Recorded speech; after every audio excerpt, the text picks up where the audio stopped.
ಗೋವಿಂದ ಗೋವಿಂದ. ನಮಸ್ಕಾರ ಸ್ನೇಹಿತರೆ, ಇದು ಕಳೆದ ವರ್ಷದ ಹೇಮಗಿರಿ ವರದರಾಜ ಸ್ವಾಮಿ ರಥೋತ್ಸವದ ದೃಶ್ಯ ನೋಡಿ ಕಣ್ ತುಂಬಿಕೊಳ್ಳಿ. ತುಮಕೂರು ಜಿಲ್ಲೆ ಹುಲಿಯೂರು ದುರ್ಗದ ತಪ್ಪಲಿನಲ್ಲಿ ನಡೆಯುವ ಈ ಜಾತ್ರೆ ಸಂಕ್ರಾಂತಿ ಹಬ್ಬದಂದು ನಡೆಯುತ್ತದೆ. ಸಾವಿರಾರು ಭಕ್ತರು ಸೇರಿ ಈ ಜಾತ್ರೆನ ಮಾಡ್ತಾರೆ. ಸ್ವಾಮಿಯ ಈ ತೇರನ್ನ ಎಳೆಯೋದಕ್ಕೆ ಜನ ಮುಗಿಬೀಳ್ತಾರೆ.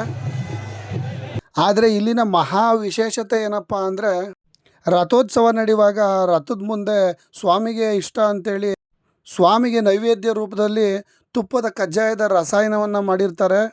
ಅದರಲ್ಲೂ ವಿಶೇಷವಾಗಿ ಭಕ್ತರು ಭಕ್ತಿಯಿಂದ ಮಾಡಿರೋ ಈ ಪ್ರಸಾದನ ರಥೋತ್ಸವ ನಡಿಬೇಕಾದ್ರೆ ಅದರ ಮುಂಭಾಗದಲ್ಲಿ ದಾಸಪ್ತಿರ್ಗೆ ಇಟ್ಟು ಗೋವಿಂದ ಗೋವಿಂದ ಅನ್ನೋ ಕೂಗು ಮುಗಿಲು ಮುಟ್ಟುತ್ತೆ.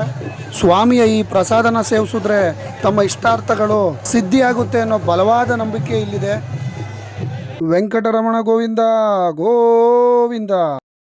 ಇನ್ನು ಹೆಚ್ಚಿನ ವಿಡಿಯೋಗಳಿಗಾಗಿ ಚಾನಲ್ನ ಸಬ್ಸ್ಕ್ರೈಬ್ ಮಾಡಿ, ಬೆಲ್ ಬಟನ್ನ ಒತ್ತಿ.